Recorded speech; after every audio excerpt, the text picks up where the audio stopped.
चलिए। On Jennifer's tiger prance across a screen, मतलब ये क्या है? अब बेसिकली यहाँ पे जो स्टोरी है ना वो कुछ इस तरह से है कि आन जेनिफर के जो टाइगर्स है ना, आन जेनिफर्स के टाइगर का मतलब ये है, जब मैंने पहली बारी पोइम पढ़ी थी ना तो मुझे ऐसा लगा था कि आंट जेनिफर ने सच में टाइगर पाल रखे हैं, बट ऐसा कुछ नहीं है। आंट जेनिफर जो है ना, आपने अभी कभी देखा हो सर्दियों के अंदर गलियों में बैठकर ना आंटियाँ जो होती हैं ना वो बुनती हैं, ठीक है? आपने देखा कभी उनको ऊन के साथ में ना वो बुनती हैं, कभी स्वेटर बना देते हैं, कभी सॉक्स बना देते हैं, एम्ब्रॉयडरी करते हैं। एंड हाँ, वो स्टिक्स, वो उनके हाथ में ना एक सिल्वर सी कलर की नीडल भी होती है, आपने देखा है वो? वुलन स्वेटर्स, एग्जैक्टली वही वही ये आंट जेनिफर कर रही हैं। तो आंट जेनिफर पता है क्या कर रही है? इसकी लाइफ में ना, इसके जो मैन जो है ना, जो उसके हस्बैंड है, वो इसके ऊपर बड़ा रोब जमाते हैं, है ना, बड़ा कंट्रोल करने की कोशिश करते हैं। तो इन्हें ना उनसे बहुत डर लगता है एक्चुअल में, ठीक है? तो आंट जेनिफर जो है वो ना एक कपड़े के ऊपर, कपड़े को ना इन्होंने यहाँ पे स्क्रीन बोला है, ठीक है? उसके ऊपर ना ये पता है क्या कर रहे हैं? आंट जेनिफर उसके ऊपर ना टाइगर बना रही है, बहुत सुंदर सुंदर से ना वो टाइगर एम्ब्रॉयडरी कर रही है, टाइगर की कर रही है वो, उस कपड़े के ऊपर वो टाइगर बना रही है। और उन टाइगर को देख के ऐसा लग रहा है that is they are prancing across a screen, ठीक है? वो स्क्रीन के अक्रॉस क्या कर रहे हैं? प्रांस कर रहे हैं, मीन्स ऐसा लग रहा है जैसे कि वो उस कपड़े के ऊपर जो टाइगर्स है वो जंप कर रहे हैं। क्लियर है ये? मैं वर्ड वर्ड मीनिंग बता देती हूँ। आंट जेनिफर्स टाइगर क्लियर है कि आंट जेनिफर के टाइगर? क्लियर है यहाँ तक? है ना? प्रांस, प्रांस मतलब जंप कर रहे हैं, जंप कर रहे हैं अक्रॉस अ स्क्रीन, स्क्रीन है वो कपड़ा जिसके ऊपर वो जंप कर रहे हैं। Fine, first line clear? Okay, done. Bright topaz denizens of a world of green. Bright topaz क्या होता है? ब्राइट मतलब चमकते हुए, टोपाज क्या होता है? Precious yellow stone. मतलब उन्होंने ना उनके टाइगर को एक चीज से कंपेयर करा है, ब्राइट टोपाज मतलब ब्राइट प्रेशियस स्टोन के साथ कंपेयर करा है। किसको कंपेयर करा है? टाइगर को। टाइगर भी तो येलो से कलर के होते हैं ना, तो उसको जो है वो कंपेयर करा है उसके साथ में। Bright topaz denizens, denizens means वहाँ के रहने वाले। कहाँ के रहने वाले? वर्ल्ड ऑफ ग्रीन, है ना? वर्ल्ड ऑफ ग्रीन मतलब forest, forest is a world of green, हर जगह ग्रीनरी ग्रीनरी है। तो bright topaz denizens of a world of green, यहाँ तक क्लियर है? Done. So bright topaz, denizens of world of green, they do not fear the men beneath the trees. अब वो यहाँ पर एक कॉन्ट्रास्ट दिखा रही है आंट जेनिफर्स और उनके टाइगर के बीच में। आंट जेनिफर जो है वो अपने हस्बैंड से, मीन मैन से बहुत डरती थी, वेरास वो जो टाइगर है वो नहीं डरते किसी से भी। अपने टाइगर अपने जिस ट्री पे वो चढ़ गए होते हैं, जंप कर देते हैं ना वो, they do not fear the man beneath the trees. उन्हें डर लगता कि कौन वहाँ पे बैठा है, जैसे कि आंट जेनिफर को लगता था, ठीक है? They pace in sleek, pace मतलब चलना, इन स्लीक मतलब बड़ी ग्रेशियस मैनर में, बड़ी स्मूथली वो मूव करते हैं।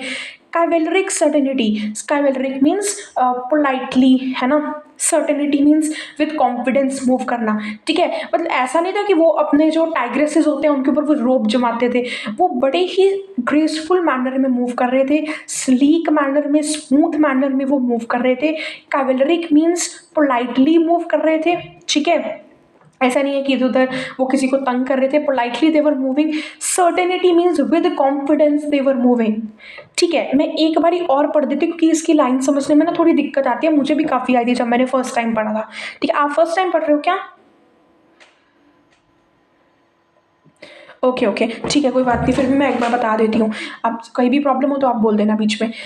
Aunt Jennifer's tiger prance across a screen. Aunt Jennifer की जो टाइगर है वो उस स्क्रीन मतलब उस कपड़े के ऊपर ऐसा लग रहा है जंप कर रहे हैं, ठीक है? ब्राइट टोपाज, ब्राइट टोपाज किसे बोला गया? टाइगर को ब्राइट टोपाज बोला गया। Denizens of a world of green मतलब कहाँ के रहने वाले हैं वो? World of green, world of green मतलब फॉरेस्ट, फॉरेस्ट में कितनी हरियाली होती है, वहाँ के रहने वाले हैं। They do not fear the man beneath the trees, उन्हें नहीं डर लगता किसी भी इंसान से, जैसे कि आंट जेनिफर जी को लग रहा था। They pace in sleek chivalric certainty मतलब वो तो बड़े स्मूथ तरीके से, बड़ी ग्रेसफुली जो है, बहुत पोलाइटली जो है, बड़े कॉन्फिडेंस के साथ में वो वहां पर जो है मूव कर रहे थे, ठीक है? Aunt Jennifer's tiger prance across the screen. Bright topaz, denizens of world of green. Do not fear the men beneath the trees. Patience, sleek, cavalric certainty. I hope को याद भी हो गया होगा। हो क्या आ गया? ओके, तो यहाँ पर ना अब हम थोड़े से ना वो देख लेते हैं पोएटिक डिवाइसेस। फाइन, तो इसमें पोएटिक डिवाइसेस क्या है? ब्राइट टू पास, मैंने आपको भी बताया ब्राइट टू पास, सच्ची मुच्ची थोड़ी ब्राइट टू पास की बात हो रही है। टू पास मतलब प्रेशियस येलो स्टोन, सच्ची मुच्ची थोड़ी उसकी बात कर रहे हैं वो। बट वो तो टाइगर को बोल रहे हैं, मतलब टाइगर को उन्होंने ब्राइट टू पास के साथ में कंपेयर करा है।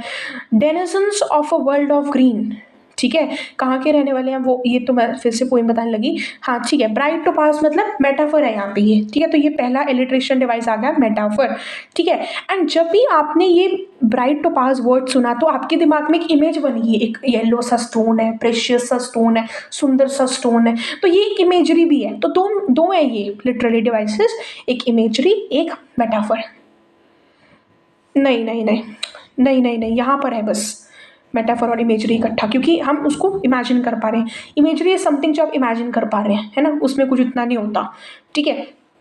अब अगली लाइन देखो, अब देखो तीसरी चौथी लाइन जो है ना वो दे से स्टार्ट हो रही है, ठीक है ना, एक ही वर्ड से स्टार्ट हो रही है, एनाफोरा, एग्जैक्टली, बस इसमें यही सब है। एलिट्रेशन मैंने आपको पोएटिक डिवाइसेस भी जो है यहाँ पर आपको मैंने बता दिए, ठीक है।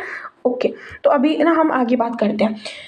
Aunt Jennifer's fingers fluttering through her wool, fingers fluttering through her wools, मतलब कि उसकी जो फिंगर्स थी जब वो वूल के थ्रू, जब वो अपनी ऊन बुन रही थी ना, जब वो कपड़े बना रही थी।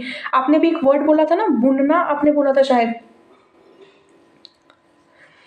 है ना, तो हाँ तो हाँ, और जब वो अपनी उंगलियों को वहाँ पे घुमा रही थी ना तो वो फ्लटर कर रही थी, मतलब कि वो कांप रही थी, फिंगर्स वर फ्लटरिंग, ठीक है। तो फिंगर्स वर फ्लटरिंग थ्रू हर वूल्स, थ्रू हर वूल्स क्यों लिखा है? क्योंकि वो वूल में ही वो कर रही थी ना सब एम्ब्रॉयडरी वगैरह। तो aunt Jennifer's finger fluttering through her wool, ठीक है, उसकी जो फिंगर्स थी वो वूल में जब वो थी फ्लटर करी थी, मीन्स मूव कर रही थी। ऑफकोर्स फिंगर्स तो मूव करती है ना जब हम वूल, जब हम कोई कपड़ा बना रहे होते हैं तो बुनते हैं। तो ये लाइन है, aunt Jennifer's fingers fluttering through her wool, find even the ivory needle hard to pull, मतलब कि उन्हें तो वो नीडल थी ना उसे ऐसे आगे पीछे मूव करना होता है। अगर आपने कभी देखा हो ना करते हो, आपने देखा है कभी उनको बनाते हुए स्वेटर, ऊन के या वुलन के जो भी कह लो, देखा है आपने कभी बनाते हुए? हाँ बस ठीक है, फिर तो आप समझ पा रहे होंगे कि आइवरी नीडल को ऐसे पुल करना भी बहुत मुश्किल हो रहा था। It was hard to pull. Massive weight of uncle's wedding band, what is it, कि अंकल के उनको डर किसे लगता था? अपने हस्बैंड से, मतलब हमारे जो वो है उनके अंकल से, मतलब। और इसके जो पॉइंटर्स है मैंने बताया नहीं, एड्रिनी रिच, ठीक है। तो ये स्टोरी जो ये पोइम है ये एड्रिनी रिच लिख रहे हैं उस लेडी को देखते हुए जब वो बना रही है, टाइगर्स बना रही है, ठीक है। उसके लिए तो आइवरी की नीडल भी पुल करना, वहाँ से ऐसे मूव करना भी बड़ा मुश्किल हो रहा था, उसके हाथ इतने कांप रहे थे, क्योंकि उसे डर लग रहा था कि अगर अंकल आ जाएंगे तो वो उनकी इस चीज़ को पसंद नहीं करेंगे, दैट कि वो उसे एम्ब्रॉयडरी करने से पसंद नहीं करेंगे और उसे रोक देंगे, उसे डांटेंगे। Massive weight of uncle's wedding band, अब देखो वेडिंग बैंड मतलब रिंग बेसिकली, तो कहते हैं रिंग का ना उसके ऊपर बहुत वेट था। अब सचमुच थोड़ी रिंग इतनी भारी होती है, तो बेसिकली हमें वो पोएटेस यहाँ क्या बताना चाह रही हैं कि जो उस रिंग को डालने की वजह से उनका एक रिश्ता बन गया हस्बैंड वाइफ का, उसके ऊपर उस चीज़ का बड़ा ही ज़्यादा बोझ था। अब आपको समझ में आई ये लाइन? हाँ बर्डन था उनके ऊपर। क्यों, अब वो क्यों बोल रही है रिंग को, क्यों बर्डन बोल रही है? Wedding band is basically the ring that she was wearing in her finger. The massive weight, बहुत ज़्यादा वेट था किसका? अंकल के वेडिंग बैंड का। सचमुच थोड़ी ना उसका वेट होता है, यहाँ पे तो उसने क्या किया, बड़ा एग्जैजरेट करके बोला है। क्या एग्जैजरेट करके बोला है? Massive weight. अब सचमुच थोड़ी वेडिंग के बैंड का इतना होता है। बेसिकली वो हमें ये बताना चाह रही है कि आंटी के ऊपर बहुत बर्डन आ गया था अंकल के शादी करने के बाद में, क्योंकि अंकल उनके ऊपर बहुत रोब जमाते थे, ठीक है। Sits heavily upon the Jennifer's hand, ठीक है, मतलब कि वो जो massive weight of uncle's wedding band था वो उनके ऊपर बहुत ज़्यादा हैवी था, मतलब उनके हाथों के ऊपर उनको बहुत बोझ फील होता था। बट ये तो लिखने का तरीका है, हमें वो कन्वे क्या करना चाह रही हैं, वो हमें ये कन्वे करना चाह रही हैं कि उसका जो है ये बीच में मैसेज आया, वंशिका अभी सेशन तो, हेलो ओके तो यहाँ पर क्या था कि massive weight of uncle's wedding band, सचमुच थोड़ी ना अंकल के वेडिंग बैंड का इतना वेट होगा, है ना, ये तो उसने बड़ा एग्जैजरेट करके बोला है। तो वेट किस चीज़ का था फिर जो उसके ऊपर बर्डन्स आ गए थे? Sits heavily upon Jennifer's hand, और उसको वो वेट जो था वो काफ़ी ज़्यादा महसूस हो रहा था। व्हेन आंट इज डेड, कहते जब आंट मर जाएगी तो उसके जो हैंड्स हैं वो तो ज़मीन पे पड़े होंगे, हर टेरिफाइड हैंड्स विल लाई, ठीक है, उसके हैंड्स जो हैं नीचे पड़े होंगे, स्टिल रिंग्ड विद ऑडियल्स, मतलब कि उसके आर पार अभी भी जो है, रिंग्ड मतलब उसके आर पार केज्ड है, वो किसके अंदर केज्ड है? विद ऑडियल्स। ऑडियल्स मतलब ऑडियल्स का क्या मतलब होता है? मतलब कि हार्डशिप्स, ठीक है। हम्म, एग्जैक्टली हाँ, she was mastered by the tigers that, मतलब ऑडियल्स शी वॉज मास्टर्ड बाय मतलब कि hardships that she was mastered by, ठीक है, उसको जो मुश्किलें सहनी पड़ी उनके कारण, ठीक है। The tiger that she had made will go on prancing proud and unafraid, कि मतलब जो टाइगर है वो तो वैसे ही ऐसा ही दिखता रहेगा, वो तो वैसे ही रहेगा, वो तो वैसे ही प्रांस करता रहेगा, जंप करता रहेगा, बड़े प्राउड रहेगा, किसी से नहीं डरेगा। बट आंट जेनिफर, मतलब वो ये बताना चाह रहे हैं कि आंट जेनिफर के दिमाग में क्या था एंड उसकी लाइफ में असलियत में क्या हो रहा था।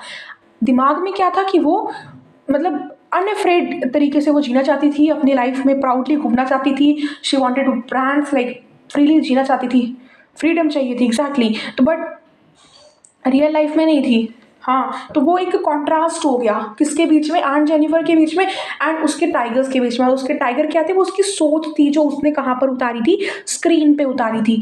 तो मैं एक बारी लास्ट टाइम रीड कर रही हूँ एंड साथ साथ में मैं आपको सारे लिटरली डिवाइसेस बताती जाऊंगी, ठीक है, एंड 2-3 मिनट में अपना खत्म हो जाएगी ये पोइम, ठीक है। Aunt Jennifer's tiger prance across a screen, इसमें कोई भी पोएटिक डिवाइसेस नहीं है। अगर आपको पता है तो आप मुझे बता सकते हैं। नहीं है ना?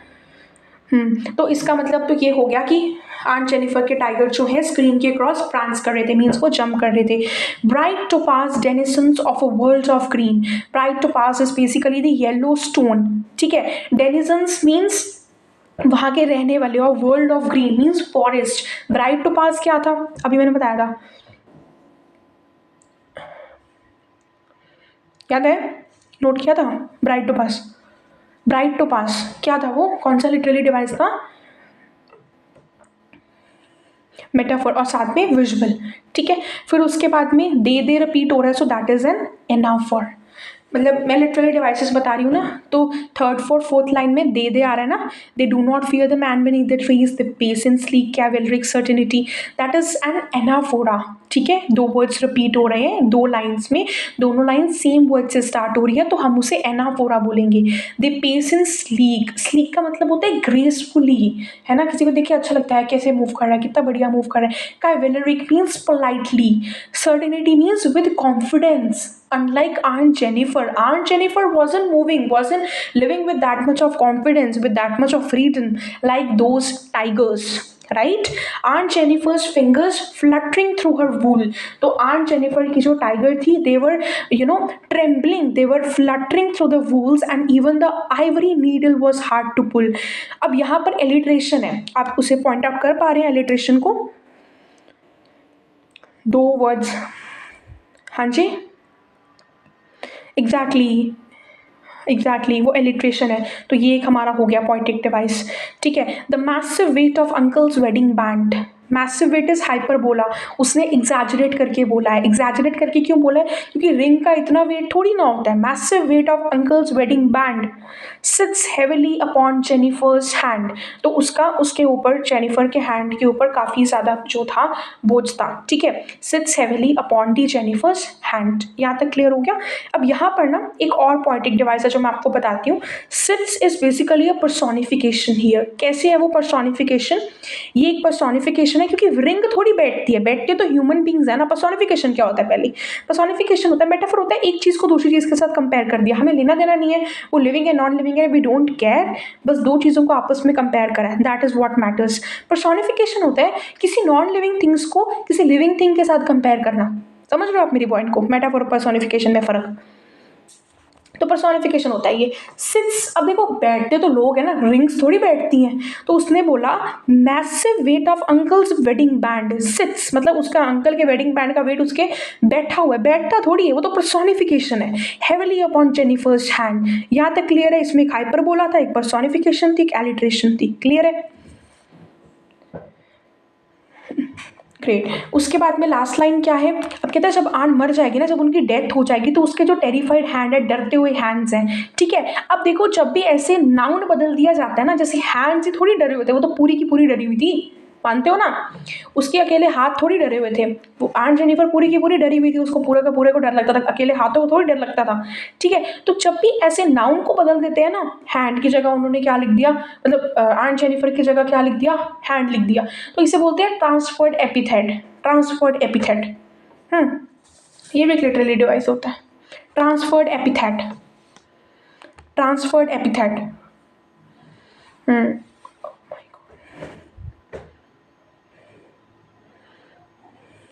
नहीं नहीं, मतलब कि नाउन बदल दिया उन्होंने, हैंड्स लिख दिया, लिखना उनको आंट जेनिफर चाहिए था, नाउन बदल दिया उन्होंने, ये होता है, ठीक है। विल लाई, मतलब वो वहां पे पड़ी रहेंगी। Still ringed with ordeals she was mastered by. Ordeals are basically the hardships that she was mastered by, ठीक है। मतलब उसके आर पार अभी भी जो है, अभी भी जो है उसके आसपास वो जो मुश्किलें हैं, जो हार्डशिप्स हैं, जो ऑर्डियल्स हैं, वो अभी भी उसके आर पार घूमती, उसके आसपास उसको सर्कल करेंगी, with which she was mastered by, ठीक है।